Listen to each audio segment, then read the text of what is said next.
विराज please विराज। राजस्थान में 32 महीने के मैं कहा गया नहीं आप सदन में नहीं है, इसके बावजूद भी आपने अलाउ कर दिया। प्लीज प्लीज सहयोग करें विराज जी, नहीं बिजली के बिल को प्लीज सहयोग करें विराज जी, विराज जी प्लीज सहयोग करें विराज जी। श्री बलवान पूनिया। 32 महीने के कार्यकाल में सबसे पहले जो पॉजिटिव बात आई थी जब हम विधायक चुन करके आए कि छबड़ा के पावर सेंटर को हम बेच नहीं रहे और हम निजीकरण के खिलाफ खड़े।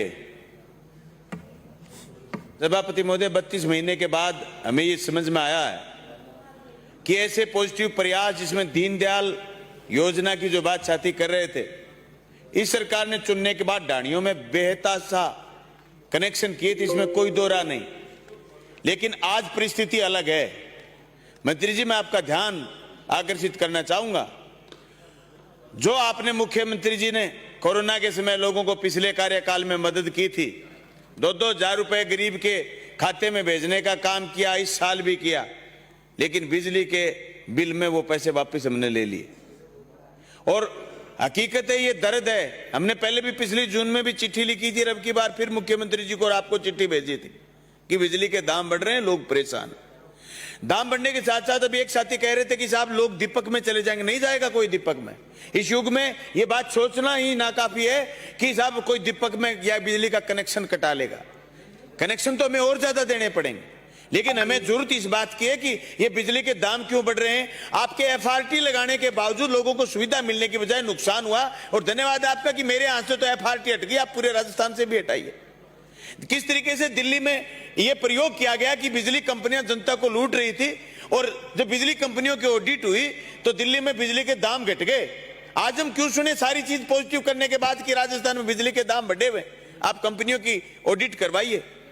और एक उपभोक्ता जो बिजली का बिल नहीं भरे, सभापति महोदय, एक बिजली का बिल नहीं भरे, दूसरा बिल नहीं भरे तो उस उपभोक्ता का कनेक्शन कट जाए। तो ऐसी कौन सी नौबत आ गई थी कि सारे थर्मल प्लांटों में कोयला खत्म हो गया और किसी अधिकारी को हमने पुनिश नहीं किया। क्यों प्रदेश बिजली के अंधेरे में चला गया और अघोषित बिजली कटौती हो गई।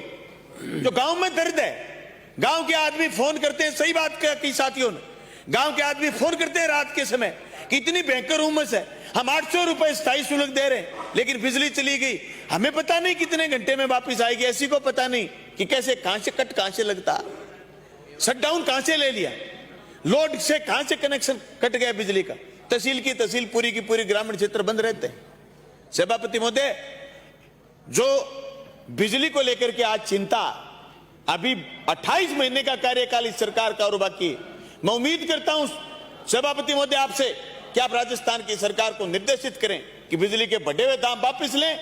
और जो डाणियों में कनेक्शन की बात है, लोग मांग कर रहे हैं, एक बार फिर सरकार घोषणा करके सारी डाणियों में जो एक तहसील में 50-50, 100-100 डाणियां जो नई हुई हैं उनमें कनेक्शन करे।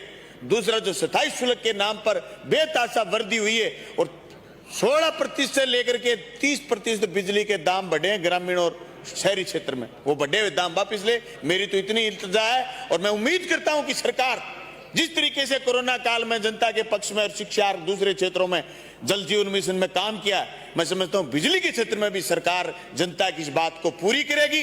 हमारी ये भावना, जो जनता की मांग है, जो हमने सदन में रखी है, सरकार इसको पूरा करेगी और बिजली के बढ़े हुए दाम वापस लेगी। धन्यवाद। श्री अमृतलाल मीणा।